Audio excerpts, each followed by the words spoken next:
സ്ത്രീകൾക്ക് പ്രസവിക്കാനായിട്ടുള്ള വഴി തന്നിട്ടുണ്ട്. അങ്ങനെ തന്നെ പ്രസവിക്കുക. അപ്പോൾ ഈ യേശു ജനിച്ചത് നോർമൽ പ്രസവം പോലെ തന്നെയല്ല എന്ന് ഇവർ ചോദിക്കുന്നതിന്റെ കാരണം എന്താണെന്ന് എനിക്ക് ഇപ്പോഴും മനസ്സിലാകുന്നില്ല. കാരണം അത് നോർമൽ അല്ല എന്നാണ് ഇവർ വിചാരിക്കുന്നത്. സാധാരണഗതിയിൽ ഒരു സ്ത്രീ പ്രസവിക്കുന്നത്, നമ്മുടെ എല്ലാ അമ്മമാരും നമ്മളെ പ്രസവിക്കുന്നത് സാധാരണ രീതിയിൽ തന്നെയാണ്.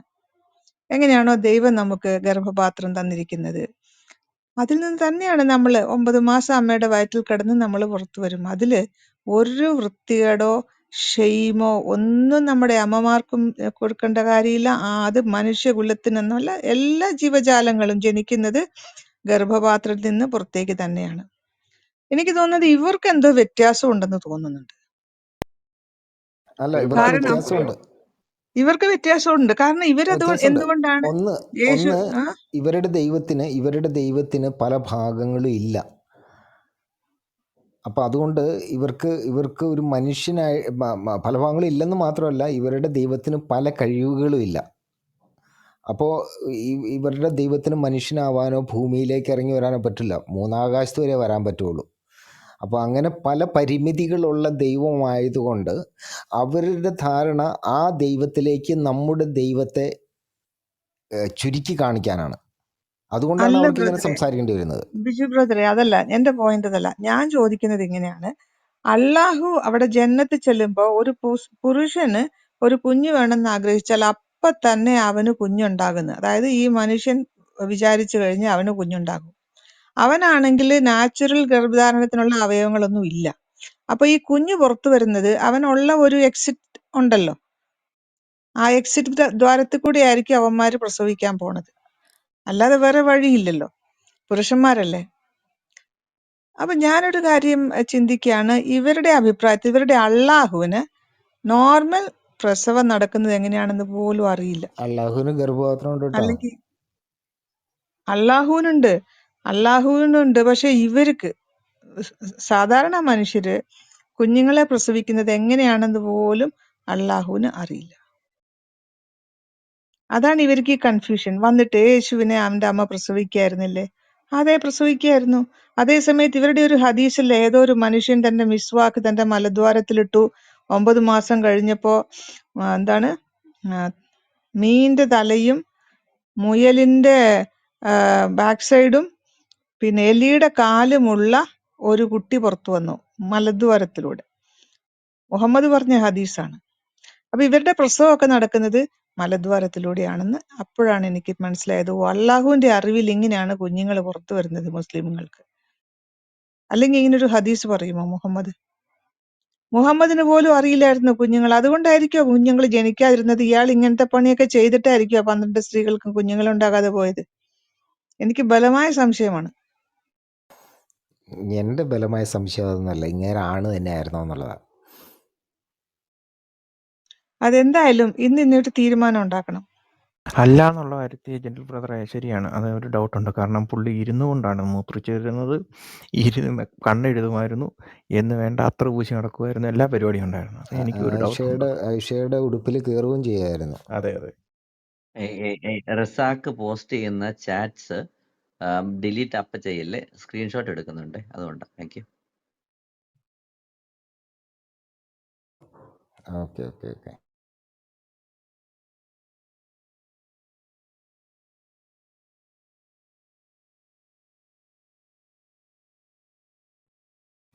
ഇവൻ്റെയൊക്കെ ഗ്രന്ഥത്തിൽ ഈ സെക്സും യുദ്ധവും അടിമത്തവും ഇതല്ലാതെ വേറെ ഒന്നും എഴുതി വെച്ചിട്ടില്ല. എന്നാൽ ഒരു കുഞ്ഞ് ജനിച്ചു കഴിഞ്ഞാൽ അത് ഭയങ്കര മാനക്കേടാണ് ഇവനൊക്കെ. കുഞ്ഞ് ജനിക്കുന്നത് മാനക്കേടാണ്. പിന്നെ കുഫൈത്തെന്നും പറഞ്ഞിട്ട് എന്തോ ഒരു വിഭവം തിന്നാതെ അതുവരെയ്ക്കും മുഹമ്മദിന് ഒരു കഴിവും ഉണ്ടായിരുന്നില്ല. അത് കഴിഞ്ഞപ്പം ഭയങ്കര കഴിവായിരുന്നു. പക്ഷെ കുഞ്ഞുങ്ങള് അത്രയും സ്ത്രീകൾ ഉണ്ടായിട്ട് ഒരൊറ്റ കുഞ്ഞുണ്ടാകാത്തത് എന്തുകൊണ്ടാണ്? ഇത്ര ഭയങ്കര 30 പേരുടെ ശക്തിയെല്ലാം പ്രയോഗിച്ചിട്ട് എന്തോ പറ്റി? വിത്തിടത്തൊന്നും വിത്ത് മുളയ്ക്കത്തില്ല. സ്ത്രീകൾ പുരുഷന്റെ കൃഷിയിടമാണ്. കൃഷി എത്ര പേരുടെ മേലും ചെലുത്തിയിട്ടും ഒരു വിത്ത് പോലും മുളയ്ക്കാത്തത് എന്തുകൊണ്ട്? ഒന്നുകിൽ സുന്ന.com ഇല്ലാത്തതുകൊണ്ട്, അല്ലെങ്കിൽ വളമിട്ടിട്ടുണ്ടാവില്ല. അതെ ബ്രദറെ, ഇയാള് മരിക്കുന്ന സമയത്ത് ആരും ഇയാളുടെ മയ്യത്ത് കുളിപ്പിക്കാൻ പാടില്ല. ആ, അലി മാത്രമേ കുളിപ്പിക്കാൻ പാടുള്ളൂ. അലിക്ക് എന്തോ അറിയാമായിരുന്നിരിക്കും. കണ്ണടിച്ചു പോകുന്നാ പറഞ്ഞത്. ആ എൻ്റെ ആയിഷ പോലും കണ്ടിട്ടില്ല. ഇബിൻ അതെ. ഇഷാക്ക് എഴുതി അല്ല വെച്ചിട്ടുണ്ട് അല്ല ആയിഷ കണ്ടിട്ടില്ല എന്ന്. അല്ല, ആയിഷ കണ്ടിട്ടില്ല എന്നല്ല, ആയിഷ അതിൻ്റെ അകത്ത് എഴുതിയിരിക്കുന്നത് ഞാൻ നോക്കിയിട്ടില്ല എന്ന്. അതുപോലെ ഇല്ലായിരുന്നു എന്നാണ് എനിക്ക് തോന്നുന്നത്. അതാണ് പുള്ളിക്കാരി എഴുതിയിരിക്കുന്നത്. കാണാനില്ലായിരുന്നു. എന്റെ പൊന്നെ, സുന്ന.com ഞാൻ എന്നാണ് ഇങ്ങനെ ഞാൻ മാമനച്ചാണ്ടി. തൊഴുതു. ഇത്രയും കൂലങ്കുഷമായിട്ട് ഹദീസുകൾ പഠിച്ചു ഞാൻ എപ്പോഴാ അറിയണ. സുന്ന.com പിന്നെ അല്ല, റസാക്ക് നമ്മളെ കൊണ്ട് പറയിപ്പിക്കല്ലേ യേശുക്രിസ്തു ജനിച്ചത് എങ്ങനെയാണ്. തീർച്ചയായും മലദ്വാരത്തിലൂടെ അല്ല, അവരെ പോലെ. ബ്രദേഴ്സെ, സുന്ന.com നിങ്ങൾക്ക് കിട്ടുന്നുണ്ടോ? ഏകദേശം 2 മണിക്കൂറായിട്ടില്ല. ഇല്ല, ഞാനും നോക്കിയിട്ട് കിട്ടുന്നില്ല. ഇതാവുന്നില്ല. എല്ലാം തിരുത്തൽവാദികളായി തിരിച്ചു വരും. അതിൻ്റെ അകത്ത് ഇപ്പം നമ്മൾ കുഴിച്ചു എടുക്കുന്നൊന്നും മൂടിയോ കാണൂല. കുഴിച്ചു മൂടിയോ സുന്ന? അത് ഇവിടുന്ന് മറ്റേ ആൾക്കാർ മലപ്പുറത്ത് നിന്ന് കുറച്ച് ആൾക്കാർ പോയിട്ടുണ്ടെന്ന് പറഞ്ഞ. മയത്ത് നമസ്കാരം കഴിഞ്ഞോ? സുന്ന.com കഴിഞ്ഞു. It's over. ഇസ്ലാമിനെയും കുഴിച്ചു മൂടുന്ന നാളുകൾ വളരെ അടുത്തിരിക്കുന്നു. Praise the Lord. റസാക്കിനൊക്കെ ബുദ്ധി വരട്ടെ. SVR കാദിയാനിയാണ്. ഇന്ന് രാവിലെ കാദിയാനികളെ പറ്റി KVM പന്താവൂർ എഴുതിയിരുന്ന കുറച്ച് ഭാഗങ്ങൾ വായിച്ചപ്പോഴത്തേക്ക് അവന് കുരു പൊട്ടി ഒലിച്ച് എന്തുവായിരുന്നു ഇവിടെ കിടന്നുകൊണ്ട് ബഹളം. കാദിയാനിയുടെ കുറച്ച് ആയത്തുകളാണ് ഞാൻ വായിച്ചത്. കാദിയാനി എഴുതി വെച്ച ആയത്തുകൾ, ഖുറാനെ അനുകരിച്ചുകൊണ്ട് എഴുതിയെന്ന് പറഞ്ഞ ആയത്തുകൾ. എന്തോ ഒരു വിഷമായിരുന്നു ആ സമയത്ത് ഇവർക്ക്. ഈ ഒരു മനുഷ്യന് എന്താണ് മിസ്വാക്ക്, അതായത് പല്ല് വൃത്തിയാക്കുന്ന കോല്, അയാള് എവിടെ ഇട്ടു? മലദ്വാരത്തിലിട്ടു. ഞാൻ ആ ഹദീസ് എടുത്ത് വായിക്കാം, വെറുതെ ഇരുന്നാ പറ്റില്ല. ഇങ്ങനെയും ഹദീസുണ്ട്. അവിടെയും പല്ലുണ്ടോ? പല്ല് തേക്ക അതാണ് അതാണ് എൻട്രി പോയിന്റ്. അല്ല സിസ്റ്ററെ, അത് മിസ്വാക്ക് കൊണ്ട് ചെയ്യണമെന്ന് വെച്ചാൽ അത് ക്ലീൻ ചെയ്യാണ് ഫോർ എൻട്രി. നമ്മള് അവര് ഉസ്താദിനെ കാണാൻ പോകുമ്പോ അത് ക്ലീൻ ചെയ്യാതെ എങ്ങനെയാ പോവാൻ പറ്റുക? അതിനു വേണ്ടിയിട്ടാണ് മിസ്വാക്ക്. that was like satisfying, self satisfying. അപ്പം അങ്ങനെ ചെയ്തു കഴിഞ്ഞാൽ ഇങ്ങനെ വരും എന്ന് പഠിപ്പിക്കാനുള്ള സംഗതി ആയിരിക്കണം.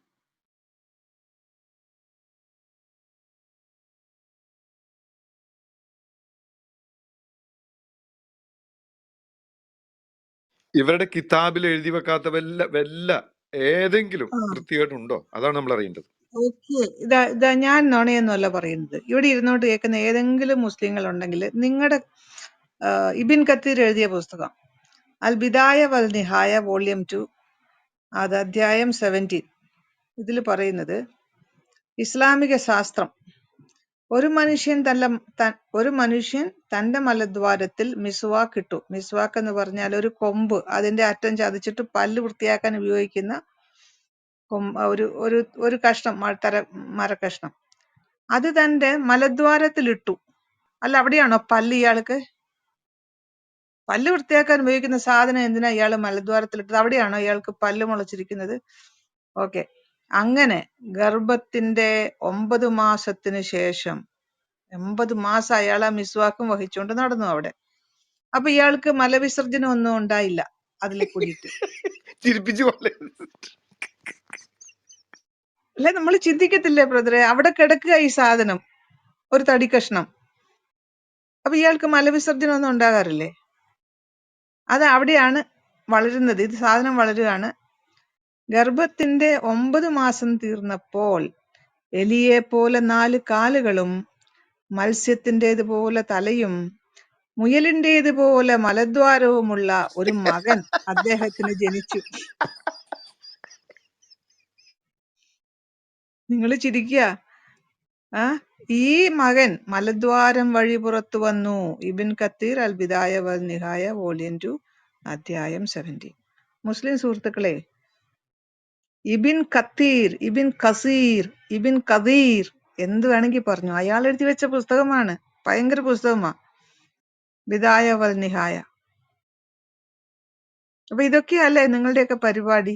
പല്ല് തേക്കണ സാധനം വരെ അവിടെ കൊണ്ട് കുത്തിക്കയറ്റുക, എന്നിട്ട് അതിനെ പ്രഗ്നന്റ് ആണെന്നും പറഞ്ഞിട്ട് 9 മാസം കാത്തിരിക്കുക. അപ്പൊ 9 മാസം ഇയാള് കോൺസ്റ്റിപ്പേഷൻ ആയിട്ടിരുന്നു, പോയിട്ടില്ല. അല്ല, അത് ഇട്ട് കഴിഞ്ഞാൽ ഗർഭം അല്ല ധരിക്കുന്നൊക്കെ എഴുതി വെക്കണമെങ്കിൽ ഒരു സംശയം ചോദിച്ചോട്ടെ. സുന്നെ അടിച്ചു പോയോ? സുന്നെ കിട്ടുന്നില്ല, അത് പൂർണ്ണമായിട്ട് അടിച്ചു പോയോ? അതിന് കബറടക്കി. Okay okay.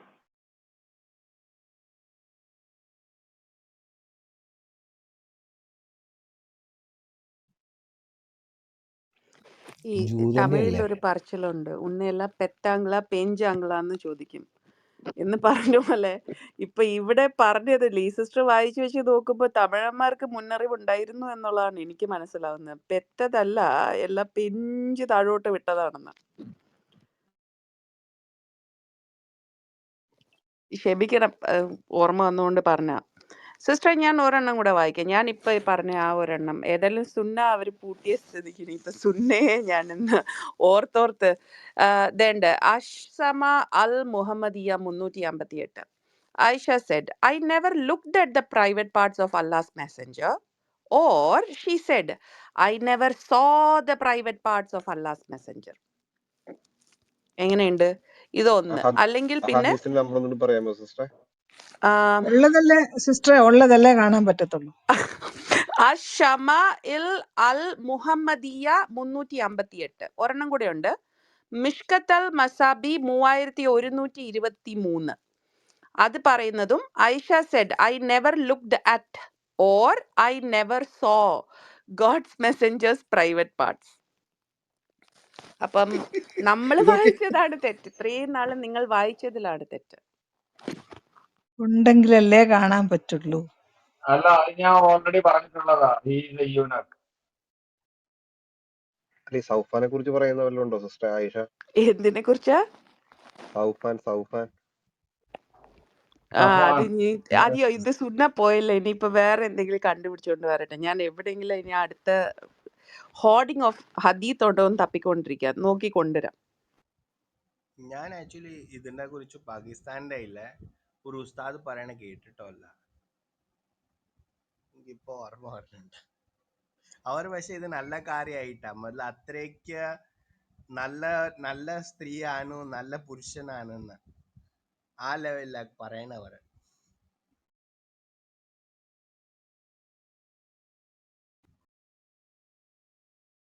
പറഞ്ഞ പാകിസ്ഥാന്റെ എനിക്ക് കേൾക്കുന്നില്ലല്ലോ.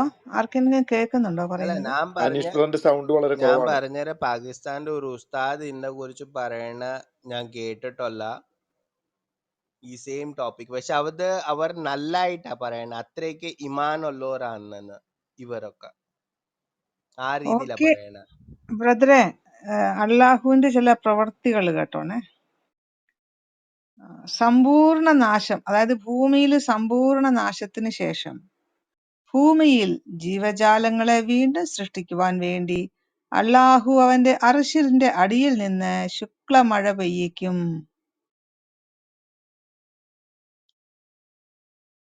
അബ്ദുല്ല ഇബ്നു മസൂദ് ഭാഗം 5 പേജ് നമ്പർ 697. അപ്പൊ സൂക്ഷിച്ചിരുന്നോണം എല്ലാരും. ശുക്ലമഴ പെയ്യിക്കും, എല്ലാത്തിനെയും ഒടിച്ച് തീർത്തിട്ട് അള്ളാഹു ശുക്ലമഴ പെയ്യിച്ച് വീണ്ടും എല്ലാത്തിനെയും സൃഷ്ടിക്കും. അള്ളാഹുവിനപ്പൊ ശുക്ല എവിടുന്നാണ് അവ വരുന്നത്? അർശന്റെ താര സൂക്ഷിച്ചു വെച്ചിരിക്കുകയാണല്ലേ പറയണ. താഴെക്കൂടെ വരുന്ന അത് പാത്വേ, ഗേറ്റ് വേ. വന്ന് ഇവന്മാരുടെ പുസ്തകം എടുത്തു കഴിഞ്ഞാൽ ഇത് മാത്രമേ ഉള്ളല്ലോ. ഇത് മാത്രമേ ഉള്ളൂ ഇതിനകത്ത്. അല്ല പിന്നെ മുഹമ്മദിന്റെ നാവിനും ബീജത്തിനും വേണ്ടി അള്ളാഹുവും മലക്കുകളും പ്രാർത്ഥിക്കുന്നു. വേറെ ഒരു ഐറ്റം കിട്ടിയില്ല പ്രാർത്ഥിക്കാൻ. ഇതൊക്കെ റസാക്ക് ഇത് കേൾക്കുന്നോ? റസാക്കെ അല്ല കേൾക്കുന്നോ ഇതെല്ലാം? കോണ്ടെസ്റ്റ് തരാൻ അള്ളാഹുവിന് വേണ്ടി റസാക്കെ മലക്കുകളും അള്ളാഹുവും പ്രാർത്ഥിക്കുന്ന ഒരു ഐറ്റം ഉണ്ടല്ലോ, 33:56 അള്ളാഹുവും മലക്കുകളും കൂടിയിട്ട് നിന്നങ്ങ് കണ്ടിന്യൂസ് ടെൻസിൽ പ്രാർത്ഥിക്കുകയല്ലേ മുഹമ്മദിന് വേണ്ടി. They are praying for Muhammad. എന്തിനു വേണ്ടിയാണ്? മുഹമ്മദിന്റെ നാവിനും മുഹമ്മദിന്റെ ബീജത്തിനും വേണ്ടി അള്ളാഹുവും മലക്കുകളും പ്രാർത്ഥിക്കുന്ന ഒരെണ്ണമെങ്കിലും മുളയ്ക്കണേ. മുളച്ചില്ല. അല്ല അല്ല 1400 ഈ വർഷമായി. അല്ല ഈ ആ, സോനോഗ്രാഫി ഇല്ലാത്ത ആൾക്കാർക്ക് എന്തിനാ പ്രാർത്ഥിക്കുന്നത്? ഇപ്പം സിസ്റ്റർ വായിച്ചത് അതിനുവേണ്ടി പ്രാർത്ഥിച്ചോണ്ടിരിക്കുക, ഇല്ലാത്തതൊക്കെ ഉണ്ടാകാൻ വേണ്ടി. അത് മുളയ്ക്കാൻ. അതെ, നാവിനും ബീജത്തിനും വേണ്ടി പ്രാർത്ഥിക്കുക. ആ ബീജം ഇങ്ങനെ ചത്തു കിടക്കുന്ന ജീവിക്കാൻ വേണ്ടിയോ അല്ലെങ്കിൽ ഇല്ലാത്തത് ഉണ്ടാകാൻ വേണ്ടിയോ? എന്തിനു വേണ്ടിയാണ്? അള്ളാഹുവിന് വേറെ ഐറ്റം ഒന്നും കിട്ടിയില്ല പ്രാർത്ഥിക്കാൻ. ഈ രണ്ട് സാധനമേ ഉള്ളൂ. 33:56 പറയുന്നു, അള്ളാഹുവും മലക്കുകളും കൂടിയിട്ട് നിന്ന് മുഹമ്മദിന് വേണ്ടി എന്താണ് സുജൂദ് ചെയ്യുന്നു അല്ല, സോറി, സല്ലൂന യുസല്ലി. യുസല്ലി ചെയ്യുന്നു. അതായത് കണ്ടിന്യൂസ് ആയിട്ട് അങ്ങ് പ്രാർത്ഥിച്ചിരിക്കുകയാണ്. അത് പോരാഞ്ഞിട്ട് സകല വിശ്വാസികളും കിടന്നങ്ങ് യുസല്ലി. ഈ യുസല്ലി എല്ലാം എന്താണ് വേണ്ടത് മുഹമ്മദിന്? മുഹമ്മദിന്റെ നാവിനും ബീജത്തിനും വേണ്ടി. വേറെ ഓരോ ഐറ്റത്തിന്റെ ആവശ്യം പുള്ളിക്കില്ല. ഇതാണ് പുള്ളിയുടെ മെയിൻ നീഡ്. ഒന്നും കിട്ടിയില്ല അല്ലാഹുവിന് പ്രാർത്ഥിക്കാൻ. റസാക്കെ ഇതാണ് നിന്റെ ഈ ഈ പ്രവാചകന്റെ ഈ ജാഹിലിയത്ത് നീ സംസാരിക്കുന്നത്. നിന്നൊക്കെ എന്താ പറയാനൊക്കെ വെറുതെ. നിനക്ക് കാര്യങ്ങൾ നിന്റെ പുസ്തകത്തിലുള്ള കാര്യമല്ല വായിച്ചത്. നിന്നെ ഞാൻ മുകളിലോട്ട് വിളിച്ച് സംസാരിക്കാറുണ്ട്. നിനക്ക് ആണത്തുമില്ല.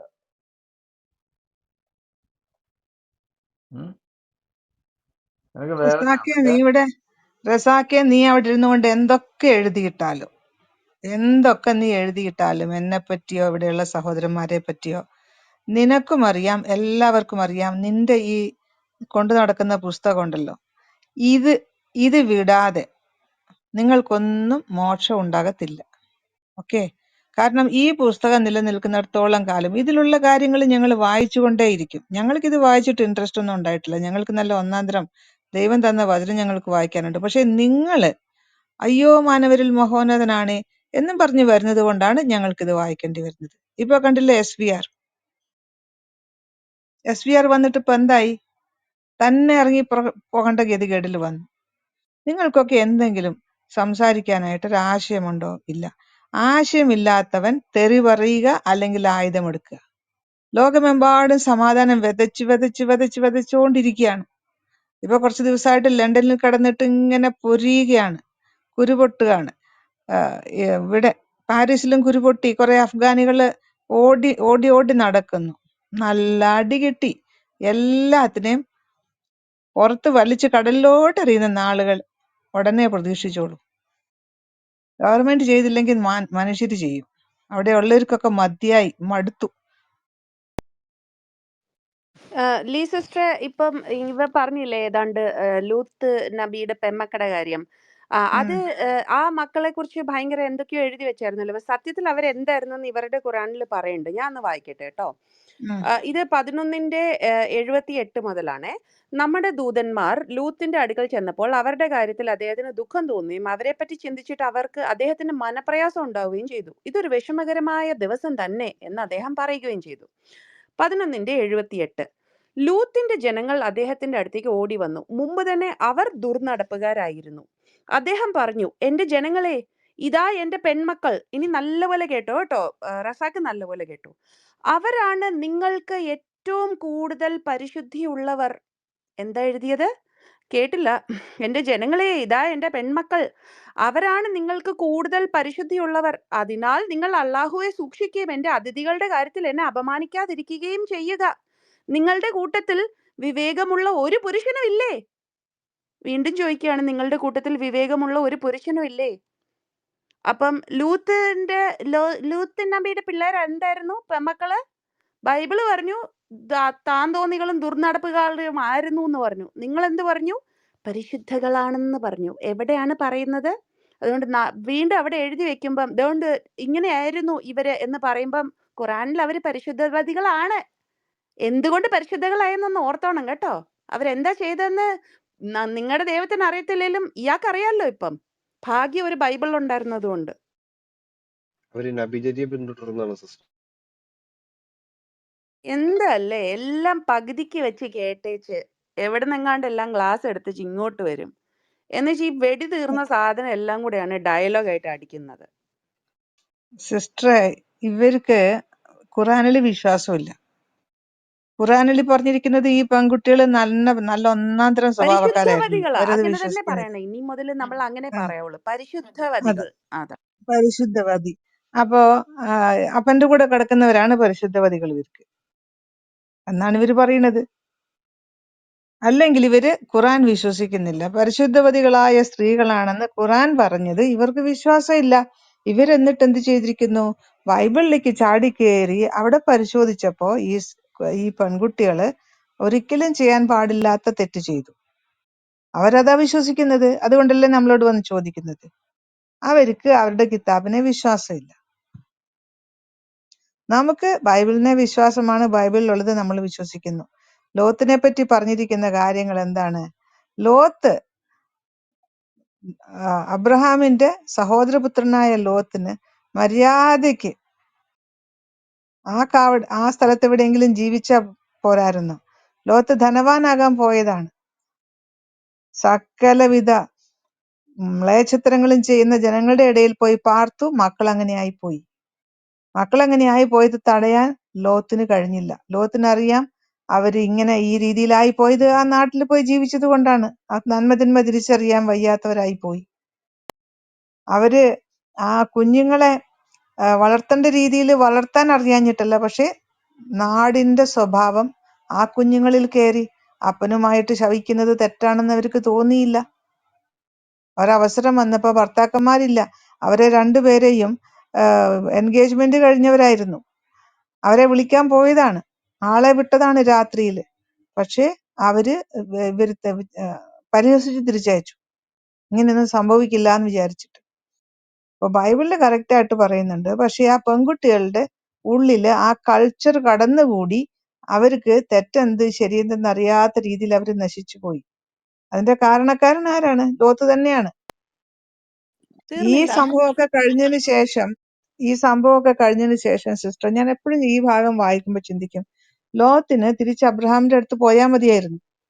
എനിക്കുള്ളതെല്ലാം നശിച്ചു പോയി, എനിക്ക് എന്റെ 2 പെൺപിള്ളാരുണ്ട്, എന്റെ ജീവിതമേ ഇല്ലാതായി എന്ന് പറഞ്ഞ് അബ്രഹാം തീർച്ചയായിട്ടും 2 കൈകൊണ്ട് സ്വീകരിച്ച് ആ പെൺകുട്ടികളെ ജീവിതത്തിൽ സെറ്റിൽ ചെയ്ത് തന്റെ വീട്ടിൽ അനേക പുരുഷന്മാർ ജനിച്ചവരുണ്ടല്ലോ, അവരെ വിവാഹം ചെയ്തു കൊടുത്ത് അവസാന കാലത്ത് ലോത്തിനും കഷ്ടപ്പെടാതെ ഒരു ജീവിതം ഉണ്ടാകാനായിട്ട് സഹായിച്ചേനെ. പക്ഷെ ദുരഭിമാനം, ഞാൻ വലിയ ആളായിട്ട് വലിയ പണക്കാരനായിട്ട് പുറം നാട്ടിൽ പോയി ജീവിച്ചിട്ട് ഇനി എനിക്ക് തിരിച്ചു പോയിട്ട് ഒരു ലൂസറായിട്ട് പോകാൻ വയ്യ എന്നുള്ളൊരു ദുരഭിമാനം. അങ്ങനെ ആ ജീവിതം ഇല്ലാതായി പോയി. ബൈബിളിൽ എത്ര ക്ലിയർ ആയിട്ട് പറയുന്നത്.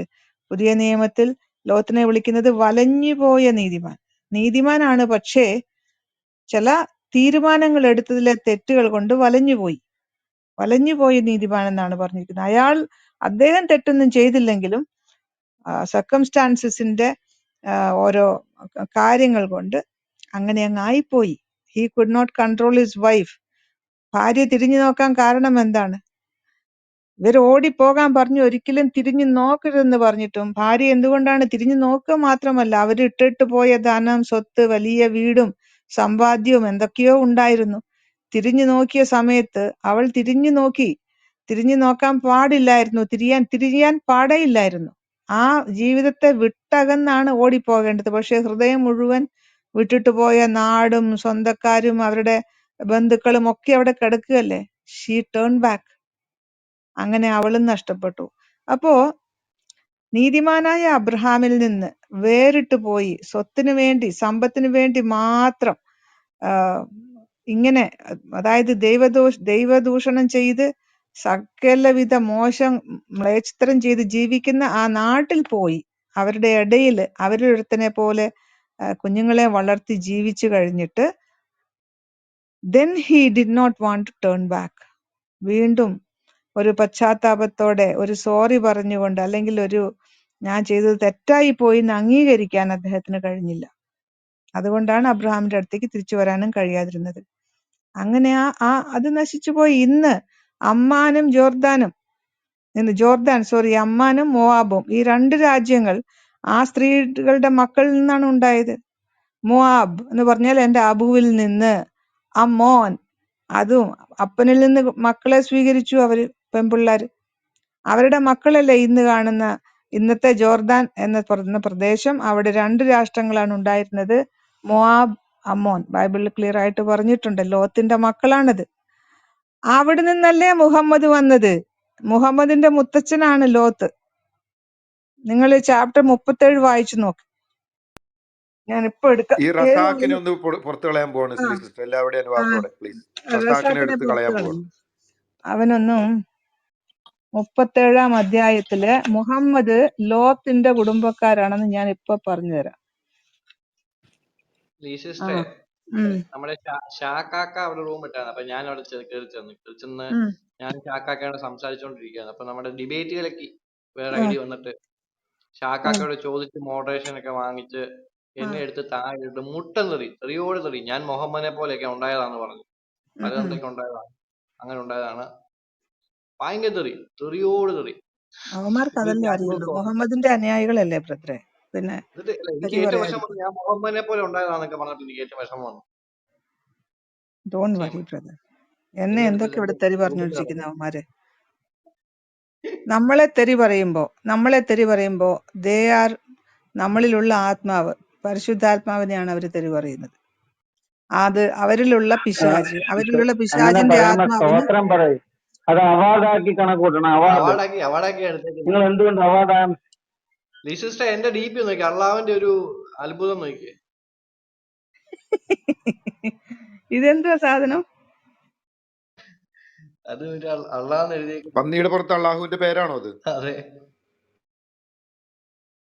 വാവ്, ദിസ് ഈസ് ഗ്രേറ്റ്. അൽഹംദുലില്ലാഹ്, അൽഫാം വെന്തില്ല, മാഷാഅല്ലാഹ്. അൽഫാം വെന്തില്ല. ശരി, ലൂത്ത് എവിടെ നിന്നുള്ള ആളാണ്, മുഹമ്മദ് എവിടെ നിന്നുള്ള ആളാണെന്ന് ഞാൻ വായിച്ചു കേൾപ്പിക്കാം. അസ്-സഫാത്ത് 37 സൂറ 37. സൂറ 37-ന്റെ 133 ആയത്ത്. ഇവിടെ ഇരിക്കുന്ന മുസ്ലിങ്ങളൊക്കെ കേട്ടോളൂ. നിങ്ങളുടെ മുഹമ്മദിന്റെ ഗോത്രം എവിടുന്നാണ്, നിങ്ങളുടെ ഉൽപ്പത്തി എവിടുന്നാണെന്നൊക്കെ നിങ്ങൾ കേട്ടോളൂ കേട്ടോ. 133 ലൂത്ത് ദൂതന്മാരിൽപ്പെട്ട ആൾ തന്നെയാണ്. ലൂത്ത് ദൂതന്മാരിൽപ്പെട്ട ആൾ തന്നെയാണ്. കാരണം ബൈബിളില് ഈ ലോത്ത് എന്ന ആള് ഒരു പ്രവാചകനല്ല. He is just a character, family of Abraham but who went away. എബ്രഹാമിന്റെ കുടുംബത്തിൽ നിന്നുള്ള ആളാണെങ്കിലും വലഞ്ഞുപോയ നീതിമാൻ. അപ്പൊ ദൂതന്മാരാണെന്ന് ഇവിടെ അള്ളാഹു പറയാണ്. ലൂത്ത് ഒരു ദൂതനാണത്രേ. എന്ത് ദൂതാണ് ലൂത്ത് കൊണ്ടുവന്നെന്ന് ഇവരൊന്ന് പറയണം. ഓക്കെ, 134. അദ്ദേഹത്തെയും അനുയായികളെയും ഒന്നായി നാം രക്ഷപ്പെടുത്തിയ സന്ദർഭം. അല്ല, ലൂത്തിന് എവിടെയാ അനുയായികൾ ഉണ്ടായിരുന്നത്? മുസ്ലിം പ്രവാചകനായ ലൂത്തിന് അനുയായി, പുള്ളിക്കും സഹാബികളൊക്കെ ഉണ്ടായിരുന്നു കേട്ടോ. അപ്പൊ എല്ലാരെയും ഒന്നായി നാം രക്ഷപ്പെടുത്തിയ സന്ദർഭം. ഇനിയിപ്പോ സന്ദർഭം വിവരിക്കാൻ പോവുക. പിന്തി നിന്നവരിൽപ്പെട്ട ഒരു കിഴവി ഒഴികെ, കേട്ടാ, പിന്തി നിന്നിരുന്ന ഒരു കിഴവി ഒഴികെ. അപ്പോ ഏതോ ഒരു കിഴവി പിന്തി നിന്നു. ആ പിന്തി നിന്നവരൊഴികെ ബാക്കി എല്ലാവരെയും, അദ്ദേഹത്തിന്റെ അനുയായികള്, ഭയങ്കര ഒരു കൂട്ടായിരുന്നിരിക്കണമല്ലോ. അനുയായി എന്നൊക്കെ പറയുമ്പോ ഒരു ഗ്രൂപ്പ്. ഒന്നായി നാം രക്ഷപ്പെടുത്തി പിന്തി നിന്നവരിൽപ്പെട്ട ഒരു കിഴവി ഒഴികെ. പിന്നീട് മറ്റുള്ളവരെ നാം നശിപ്പിച്ചു കളഞ്ഞു. ആഹാ, ആരാ മറ്റുള്ളവര്? പിന്നെ കൂടെ പോയവരാ? ആരാണ് ഈ മറ്റുള്ളവരെ നാം നശിപ്പിച്ചു കളഞ്ഞത്? എനിവേ, ഇനിയാണ് വരാൻ പോണത് 137, 138. നിങ്ങൾ പുലർകാലത്ത് അവരുടെ അടുത്തുകൂടി നടന്നു പോകുന്നുണ്ടല്ലോ, രാത്രിയും അവരോട് അടുത്തുകൂടി നടന്നു പോകുന്നുണ്ട്, എന്നിട്ടും നിങ്ങൾ ചിന്തിക്കുന്നില്ലേ? മനസ്സിലായോ? അപ്പോ ഈ ഖുറൈശികൾ എന്ന് പറയുന്ന ആളുകള്, അല്ലെങ്കിൽ എന്തോ ഗോത്രം ആകട്ടെ, മുഹമ്മദിന്റെ ഗോത്രക്കാര് എവരുടെ അടുത്തുകൂടിയാ നടന്നു പോകുന്നത്? ലൂത്തിന്റെ ആളുകളെ നശിപ്പിച്ചു കളഞ്ഞ സ്ഥലത്തിന്റെ അടുത്തുകൂടെ. ലൂത്ത് നബിയുടെ ആളുകളെ നശിപ്പിച്ചു കളഞ്ഞെന്ന് പറഞ്ഞിട്ട് പറയുകയാണ്, നിങ്ങൾ പുലർകാലത്തും രാത്രിയും അതിന്റെ അടുത്തുകൂടെ നടന്നു പോകുന്നില്ലേന്ന്. എന്ന് പറഞ്ഞാല് സോദോം ഗൊമോറയുടെ അടുത്തെങ്ങാണ്ടായിരുന്നു ഇവര് ജീവിച്ചിരുന്നത്. അതായത് സോദോം ഗൊമോരയ്ക്ക് തൊട്ടടുത്ത് ചെറിയ 5 പട്ടണങ്ങൾ, ചെറിയ ചെറിയ പട്ടണങ്ങൾ ഉണ്ടായിരുന്നു. സോദോം ഗൊമോര 2 എണ്ണം, പിന്നെ സോർ പറഞ്ഞൊരു പട്ടണം, അതൊക്കെ ഉണ്ടായിരുന്നു. അപ്പോ അവിടെയാണ് മുഹമ്മദ് ജനിച്ചതെങ്കിൽ പിൽക്കാലത്ത് ഇത് ആ പെൺകുട്ടികളുടെ മക്കള് തന്നെ, മോവാബ്, അമ്മോൻ, ഈ ഗോത്രത്തിലായിരിക്കണം മുഹമ്മദ് ജനിച്ചത്. അതിന്റെ അടുത്തുകൂടിയാണ് ഈ ഖുറൈശികൾ നടന്നു പോയിക്കൊണ്ടിരിക്കുന്നതെങ്കിൽ നിങ്ങൾ പുലർകാലത്തും രാത്രിയിലും അവരുടെ അടുത്തുകൂടി നടന്നു പോകുന്നുണ്ടല്ലോ. അപ്പൊ സോദോം ഗൊമോരയ്ക്ക് വളരെ അടുത്ത് തന്നെ ഇവർക്ക് രാവിലെയും വൈകുന്നേരം ഈവനിങ് മോർണിംഗ് വാക്കിന് പോകുമ്പോഴൊക്കെ കാണാൻ പറ്റുന്ന, അല്ലെങ്കിൽ അവർ കണ്ടുകൊണ്ടിരുന്ന സ്ഥലമായിരുന്നു ഈ മുഹമ്മദ് ജനിച്ച സ്ഥലവും വളർന്ന സ്ഥലവും ഈ പറഞ്ഞ സ്ഥലവും ഒക്കെ. അപ്പോ മുഹമ്മദ് ആരായി? ലൂത്ത് നബിയുടെ അനന്തരവൻ. എന്തെങ്കിലും സംശയം ഉണ്ടോ സഹോദരന്മാരെ ഇത് വായിക്കുമ്പോ?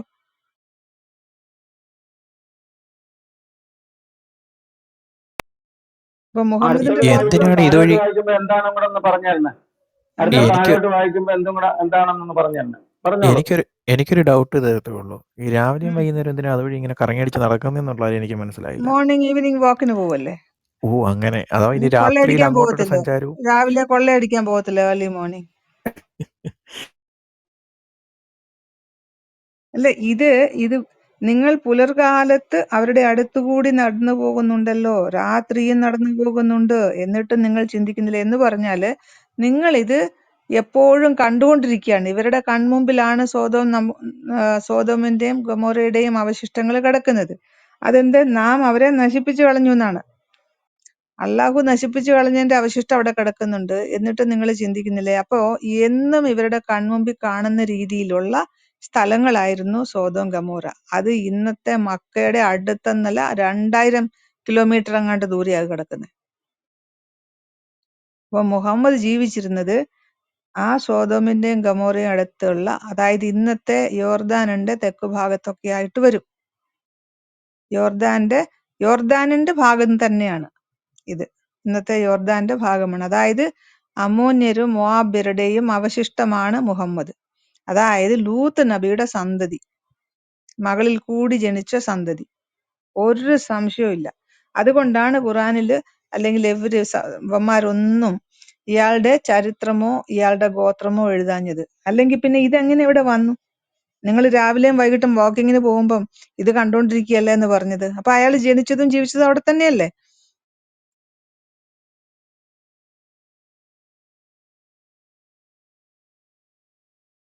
എന്ത് പറയുന്നു സഹോദരന്മാരെ?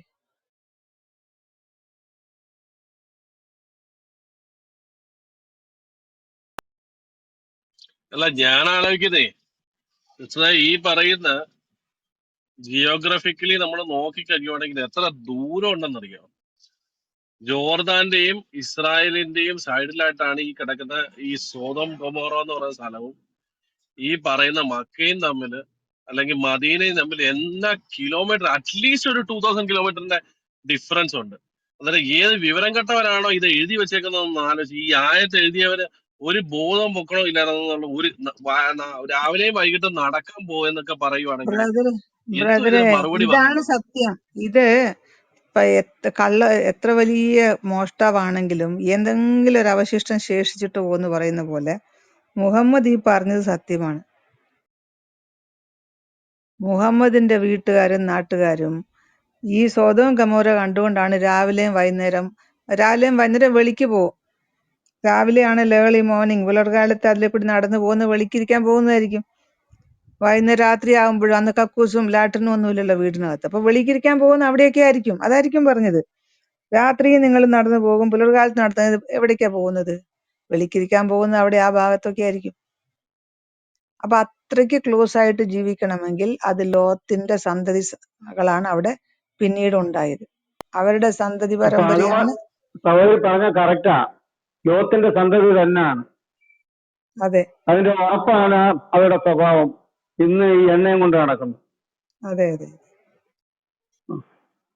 അപ്പോ സോദോം ഗൊമോരയുടെ തൊട്ടടുത്ത് മക്ക 2000 കിലോമീറ്റർ എങ്കിലും തെക്കാണ്. 1500-2000 കിലോമീറ്റർ തെക്കായിട്ട് വരും ഇന്ന് കാണുന്ന ഈ മക്ക.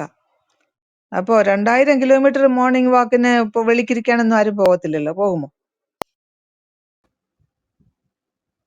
പിന്നെ അത് മാത്രല്ല, ആക്ച്വലി മുഹമ്മദിന്റെ ഫാദറിന്റെ ചിലിയില് ഗോതമ്പ് കൃഷി ഉണ്ടാണെന്ന് പറയുന്നുണ്ട്. അന്നേരം മരുഭൂമി ഏതായാലും ഗോതമ്പ് കൃഷി ഇല്ലല്ലോ. അബ്ദുലേക്ക്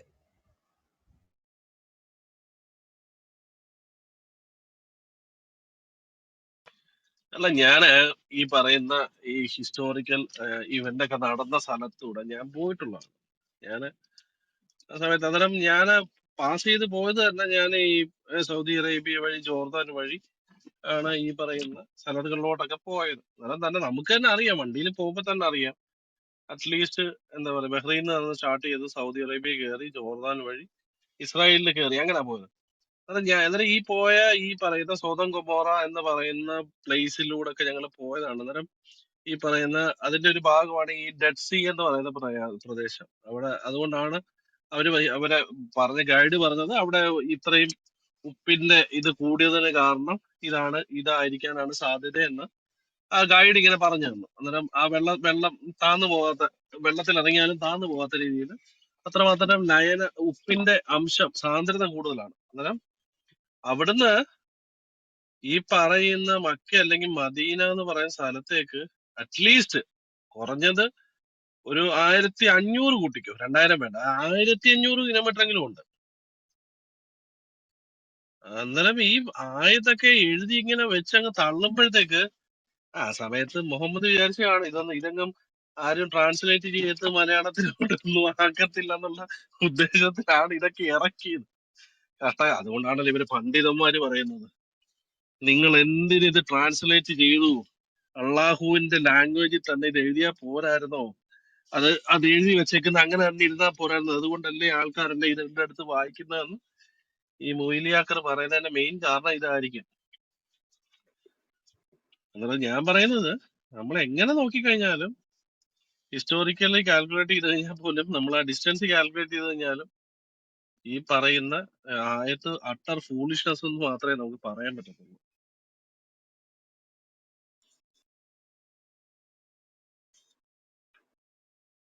ഓക്കെ ബ്രദേഴ്സ്, ഏതായാലും നിങ്ങൾ ഓർമ്മിക്കണം 37-ാമത്തെ അധ്യായം അസ്-സഫാത്തിന്റെ 133 മുതൽ 138 വരെ വെരി ക്ലിയർ എവിഡൻസ് ആണ് മുഹമ്മദ് ആരായിരുന്നു, മുഹമ്മദിന്റെ നാട്ടുകാർ എവിടെയാണ് ഉണ്ടായിരുന്നത്, മോസ്റ്റ് പ്രോബബ്ലി ഹൂസ് ഡിസെൻഡന്റ്, ആരുടെ അനന്തര ഡിസെൻഡന്റ് ആണ് ഇയാള്. ആ 37 വായിച്ചാൽ ആകെ മൊത്തം ചിരിപ്പിക്കാനുള്ള സാധനങ്ങളൊക്കെ ഉണ്ട്. 37-ന്റെ 36 മുതലൊക്കെ വായിച്ചു കഴിഞ്ഞാല് 36, ഒരു ഭ്രാന്തൻ കവിക്ക് വേണ്ടി നമ്മുടെ ദൈവങ്ങളെ നാം ഉപേക്ഷിക്കണമോ എന്ന് അവർ ചോദിക്കുന്നു. ഒരു ഭ്രാന്തൻ കവിക്ക് വേണ്ടി നമ്മുടെ ദൈവങ്ങളെ നാം ഉപേക്ഷിക്കണമോ എന്ന് അവർ ചോദിക്കുന്നു. ആരാണ് ഈ ഭ്രാന്തൻ കവി എന്ന് മനസ്സിലായല്ലോ. അല്ല, സത്യവും കൊണ്ടാണ് അദ്ദേഹം വന്നത്. ദൈവദൂതന്മാരെ അദ്ദേഹം സത്യപ്പെടുത്തുകയും ചെയ്തിരിക്കുന്നു. ആര്? നിങ്ങൾ വേദനാജനകമായ ശിക്ഷ ആസ്വദിക്കുക തന്നെ ചെയ്യും. നിങ്ങൾ പ്രവർത്തിച്ചു കൊണ്ടിരുന്നതിനല്ലാതെ നിങ്ങൾക്ക് പ്രതിഫലം നൽകപ്പെടുകയില്ല. അള്ളാഹുവിന്റെ നിഷ്കളങ്കരായ ദാസന്മാർ ഒഴികെ അവർക്ക് അറിയപ്പെട്ട ഭക്ഷണമുണ്ട്. അതായത് പലതരം പഴങ്ങൾ. ജനയിലെ കാര്യ പറയുന്നത്, നല്ല ഭക്ഷണം, 5 സ്റ്റാർ 7 സ്റ്റാർ ഫുഡ് കേട്ടോ. പലതരം പഴങ്ങൾ, ഫ്രൂട്ട് ഷോപ്പ്, അവർ ആദരിക്കപ്പെടുന്നവരാണ്. അവിടെ ചെല്ലുമ്പം തൊപ്പിയൊക്കെ വെപ്പിച്ച് അകത്തോട്ട് കയറ്റും. അനുഗ്രഹത്തിന്റെ സ്വർഗങ്ങളിൽ ചില കട്ടിലുകളിൽ അന്യോന്യം അഭിമുഖീകരിച്ചുകൊണ്ട് ഒഴുകുന്ന മദ്യം നിറച്ച കോപ്പയുമായി അവരുടെ ഇടയിൽ ചുറ്റി നടക്കപ്പെടും. വെളുത്തതും കുടിക്കുന്നവർക്ക് രുചികരവുമായ മദ്യം. അവിടെ തലവേദനയില്ല, അവരെ ലഹരി ബാധിക്കുകയുമില്ല. അവരുടെ അടുത്ത് ദൃഷ്ടി സംശയിപ്പിക്കുന്ന വിശാല നേത്രങ്ങളുള്ള തരുണികളുണ്ടാകും. അവർ സൂക്ഷിക്കപ്പെട്ട മുട്ട പോലെയാണ്. മുട്ട സിസ്റ്ററെ ആരോ പോലെയാണ്. റെഫറൻസ് ചോദിച്ചിട്ടുണ്ട്. ഒന്ന് റെഫറൻസ് ഒന്ന് കൊടുക്കണേ. ആരോ റെഫറൻസ് ചോദിച്ചിട്ടുണ്ട് താഴെ. പെട്ടെന്ന് ഇൻട്രസ്റ്റ് ഒക്കെ വന്നല്ലോ ആൾക്ക്. 37-ാമത്തെ സൂറ അസ്സഫാത്ത്. അല്ല നീ സിസ്റ്റർ, ലഹരി ബാധിക്കുന്നില്ലെങ്കിൽ മദ്യം കുടിക്കണതിന് വല്ല ഫ്രൂട്ട് ജ്യൂസും കുടിച്ചാ പോരെ? ആ, അങ്ങനെയൊന്നും ചോദിക്കരുത് കേട്ടോ. വിശാല നേത്രങ്ങളുള്ള തരുണീമണികളുണ്ട്. അവര് സൂക്ഷിക്കപ്പെട്ട മുട്ട പോലെ ഫ്രിഡ്ജിൽ വെച്ചിരിക്കുകയാണ്. ഈ മുട്ടയുടെ കേസ് വരത്തില്ലേ ഉടയാതിരിക്കാൻ, അങ്ങനെ പെണ്ണുങ്ങളെ അടുക്കി അടുക്കി അടുക്കി അടുക്കി അവിടെ ഇങ്ങനെ മുട്ട പോലെ സൂക്ഷിച്ചു വെച്ചിരിക്കുകയാണ്. അങ്ങനെ അവർ അന്യോന്യം ചോദിക്കുന്നവരായി അഭിമുഖീകരിക്കും. അവരിൽപ്പെട്ട ഒരാൾ പറയും, എനിക്കൊരു കൂട്ടുകാരൻ ഉണ്ടായിരുന്നു, 2 പേരും കൂടി വന്നിരുന്നു. അവൻ ചോദിക്കും, പുനരുത്ഥാനം ഉണ്ടാകുമെന്ന് വിശ്വസിക്കുന്നവരിൽ പെട്ടവനാണോ നീ? എടാ, പെണ്ണുങ്ങളുടെ മുമ്പ് നേരെ എന്നോട് ചോദിക്കുക, പുനരുത്ഥാനം ഉണ്ടാകുമെന്ന് വിശ്വസിക്കുന്നവരാണോ നീ? ഇതിനായിട്ടാണോ അവിടെ പോയത്?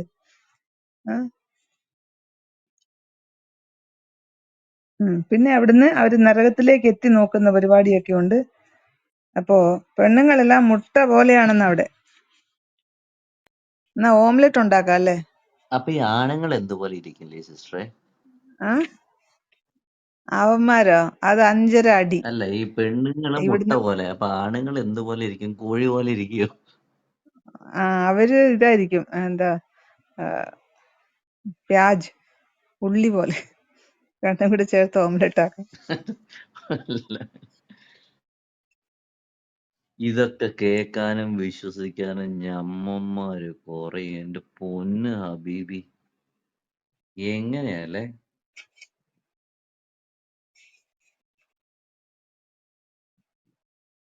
അല്ലാഹു നക്ഷത്രത്തെ മിസൈലാക്കി എറിയുന്നതും ഇതേ ചാപ്റ്ററിലാണ് കേട്ടോ. നിങ്ങൾ എല്ലാരും 37 ഒന്ന് ശരിക്കും വായിക്കണം കേട്ടോ.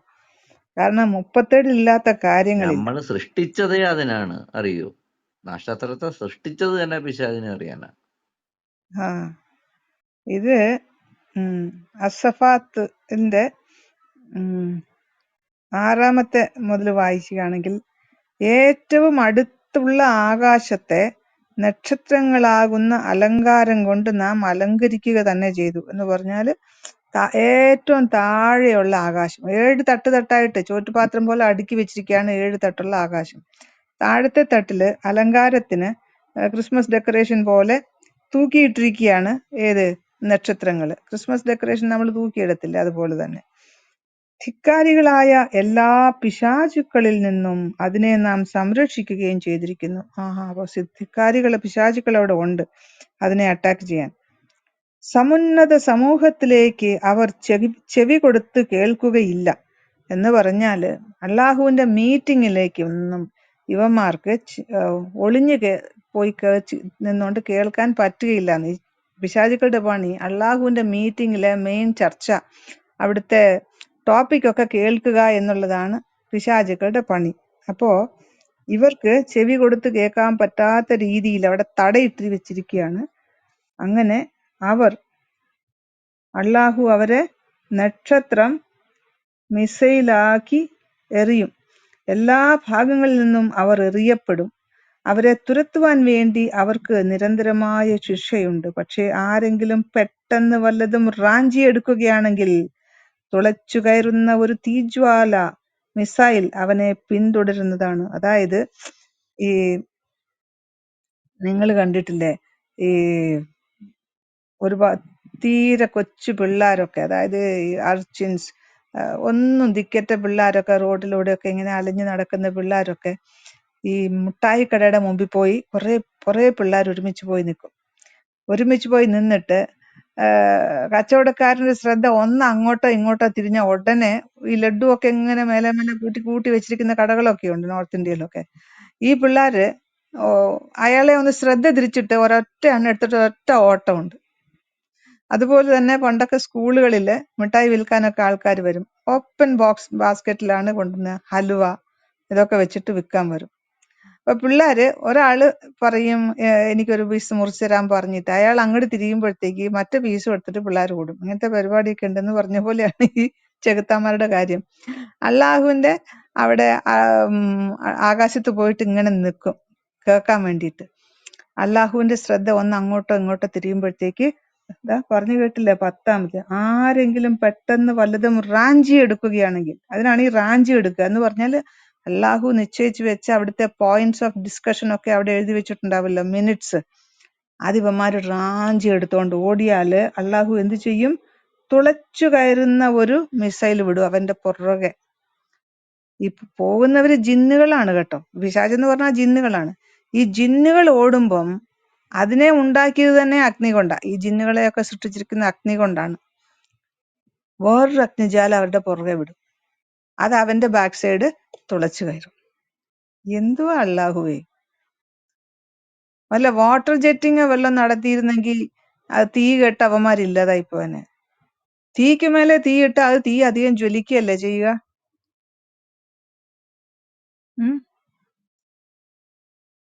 നമ്മൾ ചിന്തിക്കാൻ പാടില്ല അല്ലെ ജനറൽ ബ്രദർ? ഇങ്ങനെയൊന്നും ഈമാൻ അങ്ങ് ഊരിപ്പോവും.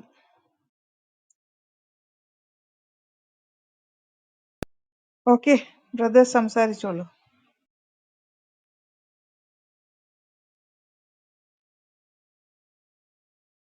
സുന്ന.com തിരിച്ചു വന്നിട്ടുണ്ട്. പക്ഷേ ജിന്നി